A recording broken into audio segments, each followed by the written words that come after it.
Segunda Epístola de São Pedro, capítulo 2. Houve, contudo, também falsos profetas no seio do povo, como haverá entre vós falsos mestres, os quais trarão heresias perniciosas, negando o Senhor que os resgatou e trazendo sobre si repentina destruição. Muitos seguirão suas doutrinas dissolutas, e, por causa deles, o caminho da verdade cairá em descrédito. Por avareza, procurarão, com discursos fingidos, fazer de vós objeto de negócios, mas seu julgamento há muito está em ação e a sua destruição não tarda. Com efeito, se Deus não poupou os anjos que pecaram, mas lançou-os nos abismos tenebrosos do Tártaro, onde estão guardados à espera do julgamento, nem poupou o mundo antigo, mas, ao trazer o dilúvio sobre o mundo dos ímpios, preservou apenas 8 pessoas, entre as quais Noé, o arauto da justiça, e se, como exemplo do que havia de sobrevir aos ímpios, condenou à destruição as cidades de Sodoma e de Gomorra, reduzindo-as a cinzas, enquanto livrou o justo Ló, deprimido com o comportamento dissoluto daqueles perversos. Porque esse justo, que morava entre eles, afligia diariamente a sua alma justa, com as obras iníquas que via e ouvia. É certamente porque o Senhor sabe libertar os piedosos da provação e reservar os injustos sob castigo à espera do dia do julgamento.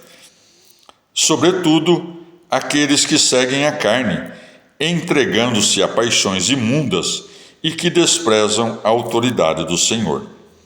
Atrevidos, presunçosos, não hesitam em blasfemar contra as glórias, ao passo que os anjos, embora superiores em força e poder, não pronunciam contra elas julgamento blasfemo na presença do Senhor. Estes, porém, como animais irracionais, destinados por natureza à prisão e à morte, injuriando aquilo que ignoram, perecerão da mesma morte, sofrendo injustiça como salário da sua injustiça. Eles julgam uma delícia o prazer do dia. Homens impuros e pervertidos deleitam-se na sua volúpia quando se banqueteiam convosco. Têm os olhos cheios de adultério e insaciáveis de pecado, procurando seduzir as almas vacilantes. O seu coração está treinado para a ambição. São seres malditos. Deixando o caminho reto, desviaram-se e seguiram o caminho de Balaão, filho de Bosor, o qual se deixou levar pela recompensa injusta, mas foi repreendido por sua maldade. De fato, uma besta muda, falando com voz humana, conteve a loucura do profeta. Esses homens são como fontes sem água e nuvens levadas pelo vento tempestuoso. A eles está reservada a escuridão das trevas. Falando jactanciosamente de coisas fúteis, procuram seduzir com as concupiscências da carne e dissoluções aquelas que apenas conseguiram fugir da companhia dos que vivem desgarrados, prometendo-lhes a liberdade, quando eles mesmos são escravos da corrupção, pois cada um é escravo daquele que o domina. Com efeito, se, depois de fugir às imundícies do mundo pelo conhecimento de nosso Senhor Jesus Cristo, e de novo são seduzidos, se deixam vencer por elas, o último estado se torna pior do que o primeiro. Assim, melhor lhes fora não terem conhecido o caminho da justiça do que, após tê-lo conhecido, desviaram-se do santo mandamento que lhes foi confiado.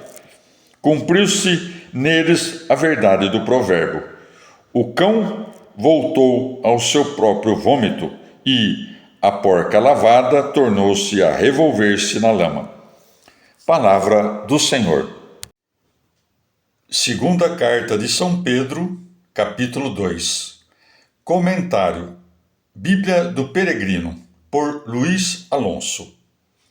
2.1. A menção das profecias suscita uma grave chamada de atenção. Como no Antigo Testamento, a realidade do profeta autêntico provocava, por inveja ou interesse, a aparição do falso profeta. Deuteronômio 13, de 2 a 6, Jeremias 23, Ezequiel 13, etc. Assim, agora, a atividade de mestres autênticos, oficiais, Atos 13, 1, 1 Coríntios 12, 28, suscita o afã de outros, Tiago 3, 1, e o surgimento de falsos doutores. O autor vai apresentá-los, descrevê-los e anunciar o seu castigo. Para tanto, segue de perto a carta de Judas, com algumas correções. Restabelece a ordem cronológica, elimina as citações de apócrifos, suaviza a linguagem. É uma exposição retórica inchada pela acumulação de traços, mais enfática que exata. O autor põe no futuro o que Judas punha no presente, dando-lhe, assim, o caráter de profecia. O povo é Israel, conforme Deuteronômio 13, de 2 a 6. Deus os comprou para tê-los a seu serviço e dar-lhes a liberdade. 2.2. O caminho da verdade é a vida cristã segundo o Evangelho. 2.3. A cobiça revela a falsidade. Miqueias 3, 1 Tessalonicenses 2,5. A sentença de condenação personificada não espera que eles cheguem, mas se antecipa para surpreendê-los. 2, de 4 a 8. Apresenta 3 exemplos de castigo, mudando a ordem de Judas e substituindo o castigo dos israelitas no deserto pelo dilúvio. Acrescenta ao texto bíblico detalhes da tradição rabínica. O primeiro afeta os seres celestes, de Gênesis 6:2. O abismo escuro pode vir de Isaías 24, 22. O segundo castigo faz uma exceção. Um Noé visto como pregador, 1 Pedro 3:20. Também o terceiro castigo faz uma exceção.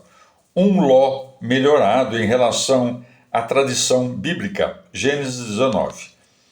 Com os 3 castigos temos prisão, água e fogo, conforme Eclesiástico 39, de 28 a 29. Esperamos a apódose dos 3 condicionais, e não vem. 2.2, de 9 a 10a.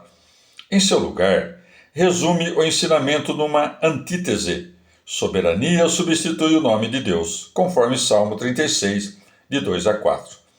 2, 10b a 11. Aqui começa a descrever a conduta dos falsos doutores. Os gloriosos parece ser outra denominação dos anjos ou santos.